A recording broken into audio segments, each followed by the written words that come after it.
Good morning and welcome to Minehead. Today we are at the Merida EX Enduro for two things, both to race a mighty good event, but also to have a look at Merida's brand new bike. Let's have a look.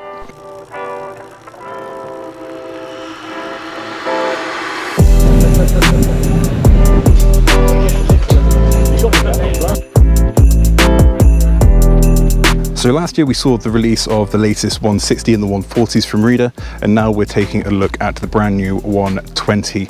And Merida's done some different things with this bike. So they wanted to create something that's simple and versatile, but also something to fill that short travel trail space that's needs a bit of an update, let's admit.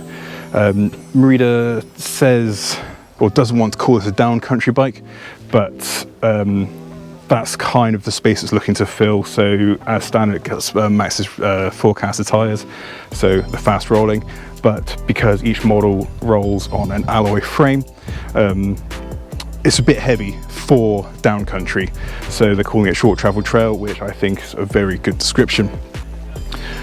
So another goal that Merida wants to hit is to hit an affordable kind of price point.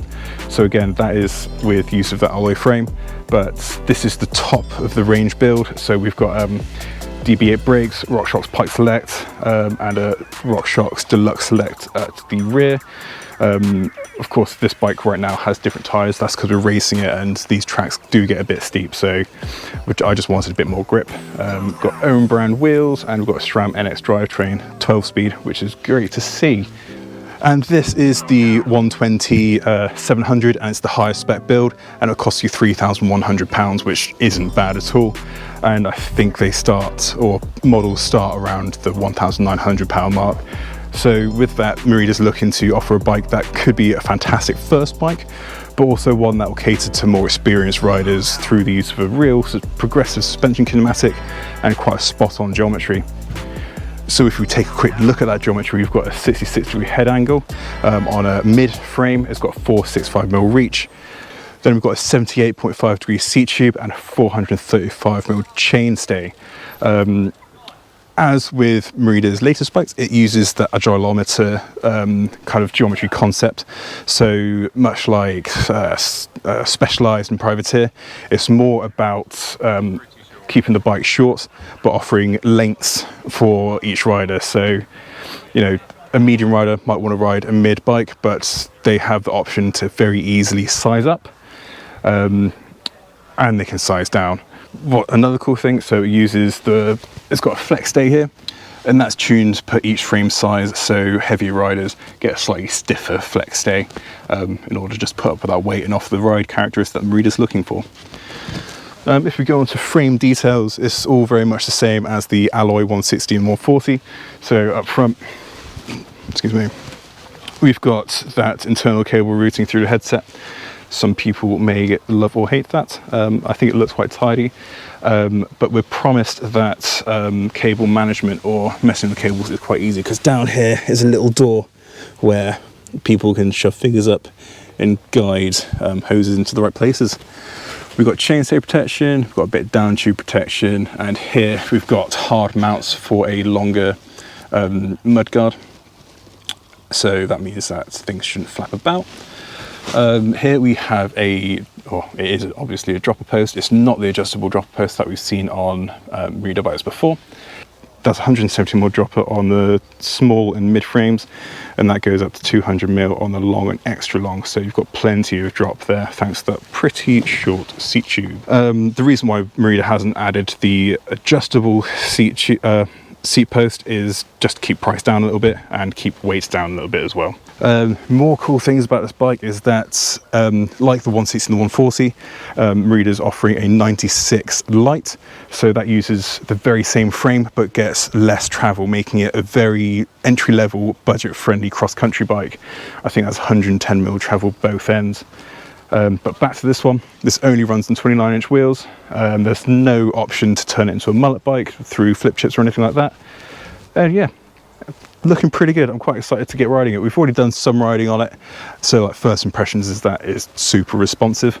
It takes that kind of, it takes what Merida has laid by the first two bikes and kind of brings it to a nice short travel trail platform that's actually looking to be a lot of fun to ride. But anyway, we're at the Merida EX Enduro, and that's another exciting thing about our little weekend. So it looks like we're about to do about, around 100 kilometers of riding through maybe 20 or more stages. Today's the first day, it's Friday. We've got quite a late start, which is nice and relaxing, but we're off to do some day stages over on that hill, and there's some hills over there as well, which we'll do. And then I'm not looking forward to it personally, but there's 3 night stages, and I'm not good at riding in the night. So this goes on from Saturday to Sunday. Tomorrow's going to be a much bigger day, and unfortunately I need to disappear on the Sunday. So yeah, let's do some racing. I'll try my best to talk about the bike as we're racing some stages. Yeah, we'll see how it goes. We'll see you on the trail.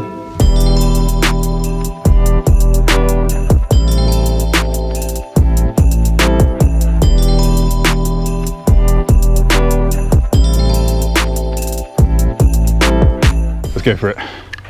Go! Okay, first stage. So my plan is to have a chat with you about this bike while I try to ride as fast as I can and really mess up corners. So like, straight away, it's a shorter bike than both 160 and 140. So through these corners, it's actually rather good. Cool. Maybe off the front. So we've been riding for the past couple of days, which is really not nice. But yeah, flat, quick. It's doing a good job. Suspension's super progressive. My lungs are gone.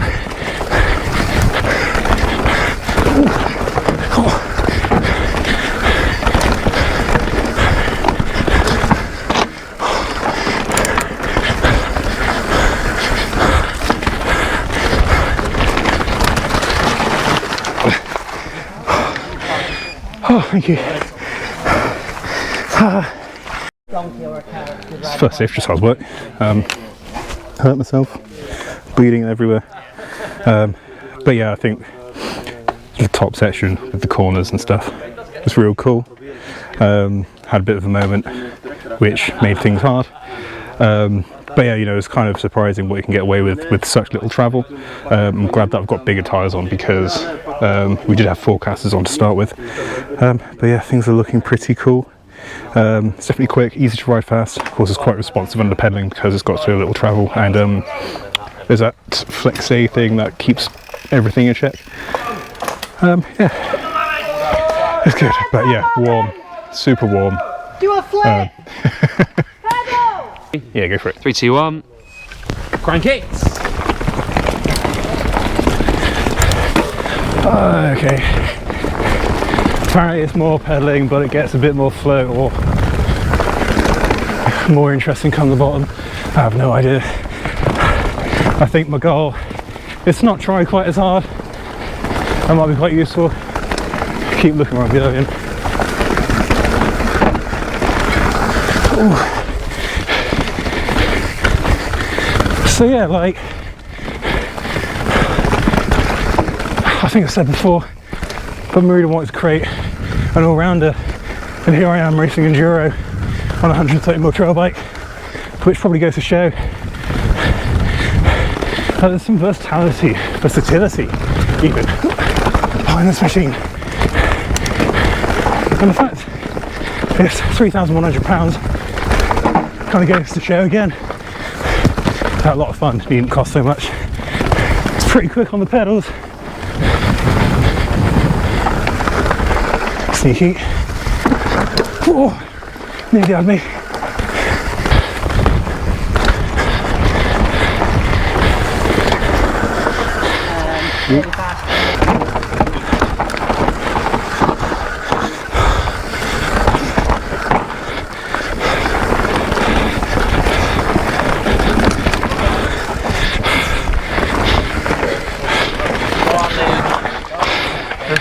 Oh, thank you. That was a right hand corner. Yeah, we know this one, I think. So yeah, this bike is very much the case with the tyres define it a little bit. So I might have said, oh no, that's different. That's awkward. But before these Contis, it comes with forecast as a standard, which makes it like a super mile muncher. But I'm definitely very grateful for the grip in these conditions, where it's just a bit loose.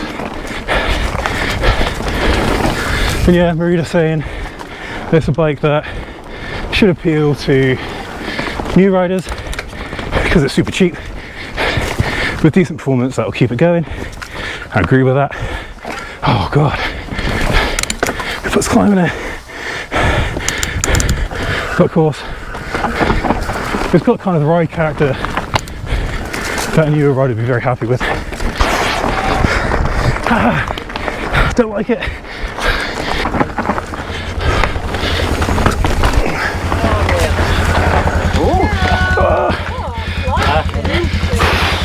I said I was fucking out my arse on an e-bike. That's hard on a normal bike. Last stage of the afternoon. It's on road. Too easy. Thanks very much. But yeah, I know this climb's a bit of a vegan. So I think we're going over on that hill over there. A trail called Meerkat. Hopefully the highlight of the day. I know it's a good one.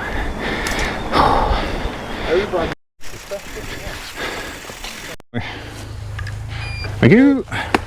Oh god, gear's wrong. So last day stage. Ooh. Let's have this one's called Meerkat. It's a bit of a belter if I remember correctly.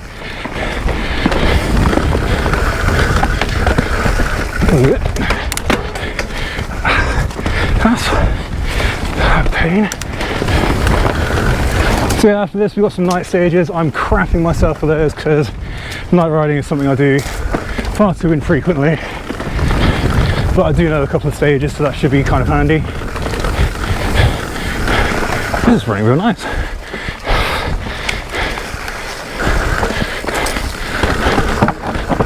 Oh, clipped both ends of the bar. Feeling in the legs. God, trees are awful. Proper tripoding.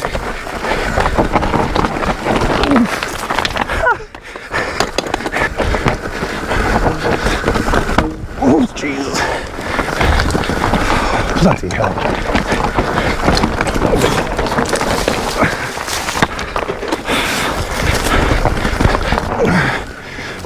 Oh my god. Hardly have the strength to keep my legs up now. That rock sucks.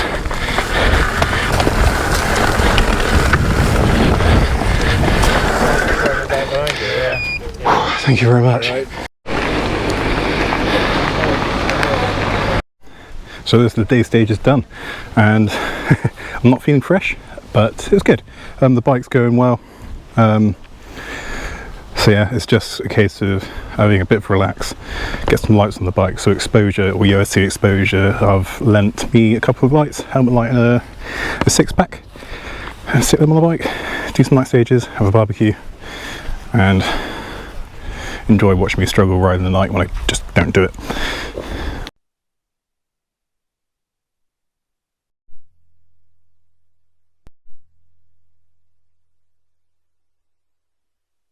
Stages. So I'm going to be a bit quiet here. I'm ever so sorry. Definitely going to be slow too. So this bike actually corners really nicely. So we did this one the other day. It's a bit spicy. It gets a bit steep near the end. Oh, come on. Whoop.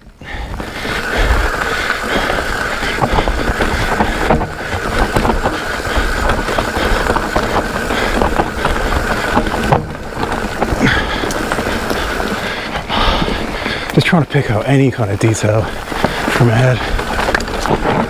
Oh, hello. Nearly had it. And again. Come on. There's more. I'm being caught up as well. Don't like that.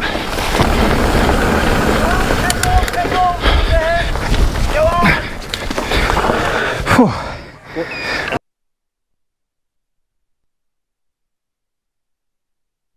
Okay, so this is now day 2 of the EX Enduro, and I'm going to be very honest, I'm going to go home. Not only because it's raining, as you might be able to hear, but yesterday really took it out of me. In course, excuses, we did 2 days of riding beforehand, so yeah, it's been a big few days, and I thought, let's just take it easy. I'd like to have a shower, go to bed.